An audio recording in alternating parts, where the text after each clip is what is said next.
नमस्कार। उर्मिला यादव हिंदी क्लास का आपका हार्दिक अभिनंदन करता है, स्वागत करता है। चलिए जानते हैं हिंदी साहित्य के प्रमुख साहित्यकार कमलेश्वर जी के विषय में, उनकी रचनाओं के विषय में।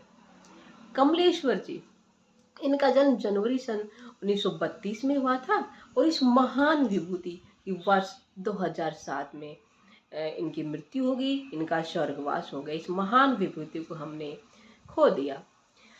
इनका पूरा नाम कमलेश्वर प्रसाद सक्सेना था। कमलेश्वर प्रसाद सक्सेना। आपने सुना होगा सारिका पत्रिका का प्रारंभ किसने किया? कमलेश्वर जी ने किया था। सारिका पत्रिका का प्रारंभ कमलेश्वर जी ने किया था। साथ ही इनकी दूसरी पत्रिका थी यात्रा और गंगा। सारिका जो प्रसिद्ध पत्रिका रही है, उसके साथ यात्रा और गंगा नामक पत्रिकाओं का संपादन भी इन्होंने किया था। ये फिल्म और टेलीविजन की दुनिया में भी इन्होंने काम किया था। फिल्मकार और टेलीविजन जिसमें धारावाहिक के लिए इन्होंने काम किया था कमलेश्वर जी ने। कितने पाकिस्तान, इनकी जो रचना है ये सर्वाधिक प्रसिद्ध रही है। कितने पाकिस्तान, कितने पाकिस्तान पर इन्हें साहित्य अकादमी पुरस्कार भी मिला है। नई कहानी आंदोलन के ये कथाकार हैं। नई कहानी आंदोलन के कथाकारों में प्रमुख स्थान कमलेश्वर जी का आता है। इनकी जो कहानी है राजा निर्बंसिया, राजा निर्बंसिया कहानी से रातों रात एक बहुत बड़ा कथाकार इनको बना दिया। जो राजा निर्बंसिया कहानी ने इन्हें एक बहुत बड़े कथाकार के रूप में प्रसिद्धि दी। काली आंधी उपन्यास पर इनके फिल्म भी बनी है। काली आंधी इनका उपन्यास है, उस पर फिल्म बन चुकी है। अंतिम सफर इनका अधूरा उपन्यास था, जिसे तेजपाल सिंह धामा ने पूरा किया। अंतिम सफर इनका अधूरा उपन्यास पूरा किसने किया? तेजपाल सिंह धामा ने पूरा किया। याद रखिएगा, इस बात को नोट कर लीजिएगा।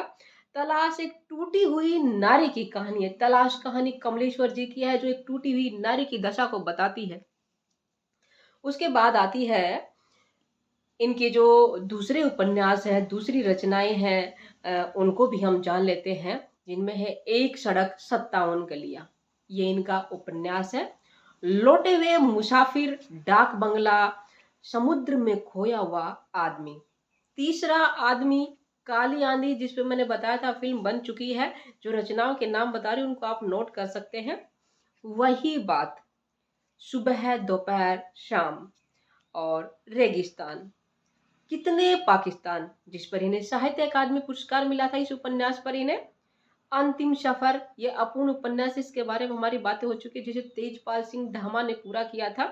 ये इनके क्या थे? उपन्यास थे। चलिए फिर से जान लेते हैं, एक बार नोट कर लीजिएगा फिर से। एक सड़क 57 गलियां, लौटे हुए मुसाफिर, डाक बंगला, समुद्र में खोया हुआ आदमी, तीसरा आदमी, काली आंधी जिस पर फिल्म बन चुकी है, वही बात, आगामी अतीत, सुबह दोपहर शाम, रेगिस्तान, कितने पाकिस्तान और अंतिम सफर अपूर्ण उपन्यास, जिसे तेजपाल सिंह धामा ने पूरा किया था। उसके बाद आती हैं इनके कहानी संग्रह, कमलेश्वर जी के कहानी संग्रह, इनको भी जान लेते हैं। आइए। जॉर्ज पंचम की नाक, जो कि एनसीईआरटी की पाठ्य पुस्तक 10वीं के पाठ्यक्रम में सिलेबस में दी हुई है कहानी। जॉर्ज पंचम की नाक। मास का दरिया, इतने अच्छे दिन, कोहरा, कथा प्रस्थान, मेरी प्रिय कहानियां, नीली झील, तलाश, तलाश में बताया था हमने टूटी हुई नारी की दशा है, और बयान, नागमती, जिंदा मुर्दे, मुर्दों की दुनिया, कस्बे का आदमी, स्मारक, राजा निर्बंसिया, जो 1957 में प्रकाशित हुई थी। राजा निर्बंसिया ने इसे रातों रात एक महान कथाकार, प्रसिद्ध कथाकार के रूप में प्रसिद्धि दिलाई थी। और साथ ही है आसक्ति, ये इनकी कहानी संग्रह है। फिर से जान लेते हैं क्या है। जॉर्ज पंचम की रात थोड़ा शीघ्र करते हैं। मास का दरिया, इतने अच्छे दिन, कथा प्रस्थान, कोहरा, मेरी प्रिय कहानियां, नीली झील, तलाश, बयान, नागमती, अपना एकांत, जिंदा मुर्दे, मुर्दों की दुनिया, और कस्बे का आदमी, स्मारक, राजा निर्बंसिया, साथ में आसक्ति। उसके बाद आते हैं कमलेश्वर जी के संस्मरणात्मक रचनाएं, कौन कौन सी हैं? संस्मरणात्मक रचनाओं में सबसे पहले आती है जलती हुई नदी। जलती हुई नदी कमलेश्वर जी की संस्मरणात्मक कृति है।